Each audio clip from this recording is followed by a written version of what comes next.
Ratusan massa pendukung organisasi mahasiswa nasional Papua dari Irian Barat melakukan unjuk rasa di KBRI Den Haag, Belanda.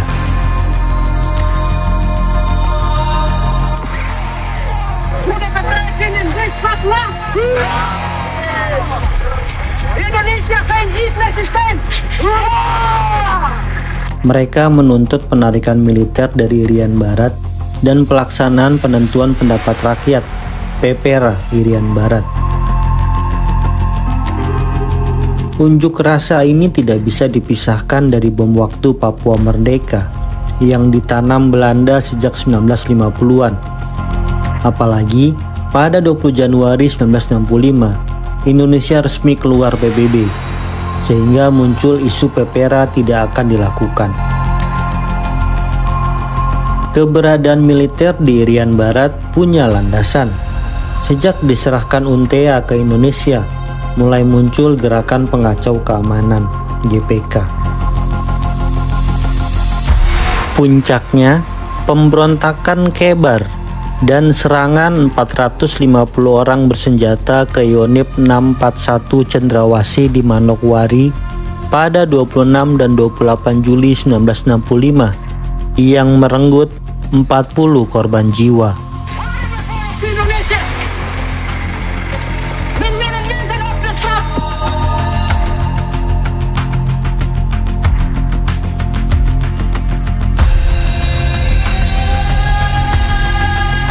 Gembong GPK Mayor Tituler Lodewijk Madacan kembali ke pangkuan Ibu Pertiwi.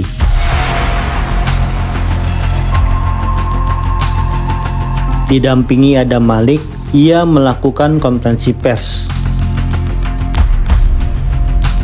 Madacan dan suku Arfak di Manokwari sempat bergabung dengan GPK pada insiden 28 Juli 1965 di Manokwari.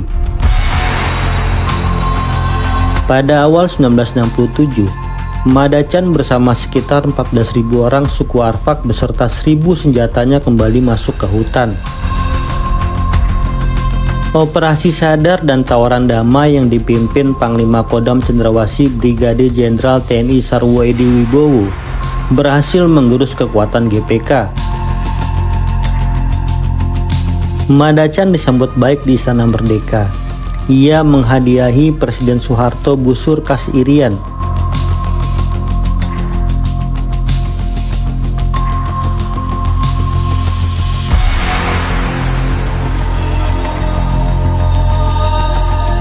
Soeharto pun membalas dengan memberikan cenderamata untuk Madacan dan rekannya.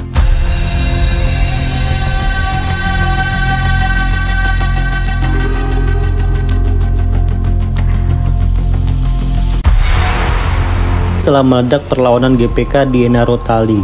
Gerombolan itu telah memblokade 5 lapangan terbang di wilayah Pegunungan Tengah untuk mencegah pesawat Indonesia mendarat.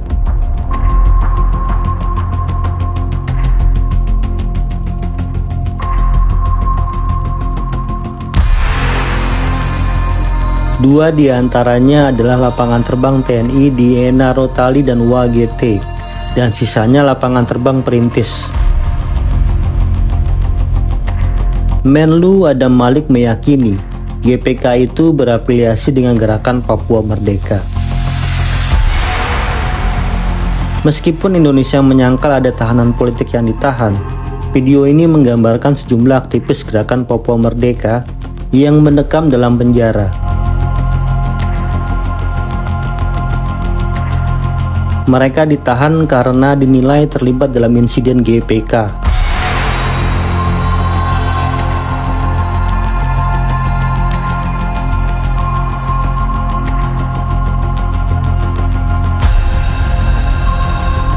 Presiden Soeharto memimpin rapat kabinet membahas situasi di Irian Barat.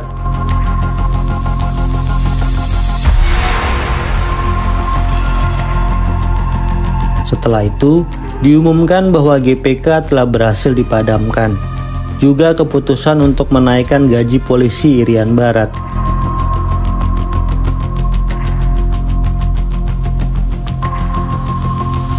Menlu Adam Malik dan Menteri Bappenas Sunawar Sukowati mengaku prihatin atas situasi Irian Barat yang berdampak internasional dan situasi ekonomi di wilayah tersebut. Telah diumumkan bahwa operasi udara dan laut telah diselenggarakan untuk mengirim lebih banyak makanan dan perbekalan ke wilayah terpencil di Irian Barat.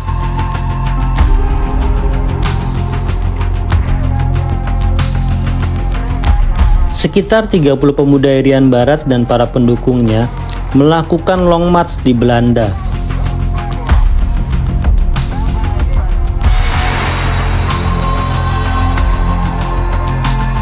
Mereka berunjuk rasa menuntut PPRA yang bersih dan jujur di Irian Barat. Unjuk rasa ini untuk menyikapi pelaksanaan PPRA yang akan digelar pada 14 Juli hingga 2 Agustus 1969. Tujuan PPRA yaitu untuk menentukan status Irian Barat, apakah kembali ke pangkuan Indonesia atau memilih merdeka.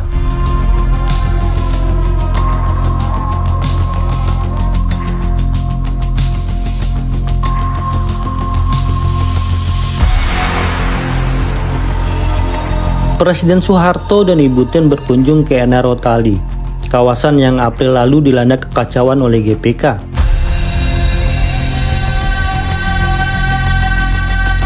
Pada Agustus lalu, PPRA yang digelar di Irian Barat termasuk Enarotali telah memutuskan Irian Barat tetap berada di pangkuan Indonesia. Dan Presiden Soeharto telah mengesahkan Irian Barat sebagai provinsi ke-27. Dalam kesempatan itu, Presiden Soeharto berjanji meningkatkan standar hidup masyarakat Irian Barat dengan mengembangkan pertanian. Dia juga menjanjikan amnesti kepada anggota GPK dan OPM yang ingin kembali ke pangkuan Ibu Pertiwi, termasuk mereka yang berada di luar negeri.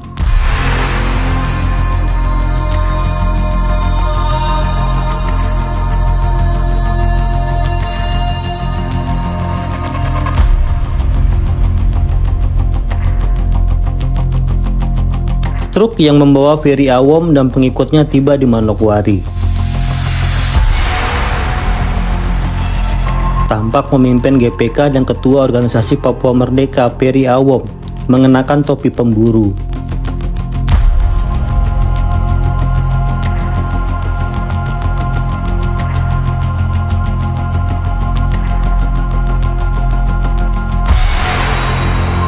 Awom telah berperang melawan TNI sejak 1964.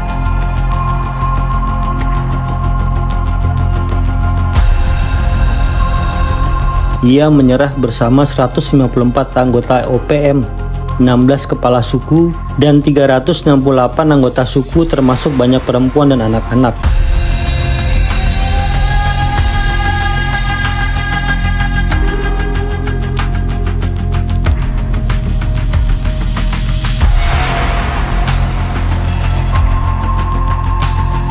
Awom mengatakan setelah menyerah, dia ingin bekerja sama dengan pemerintah Indonesia.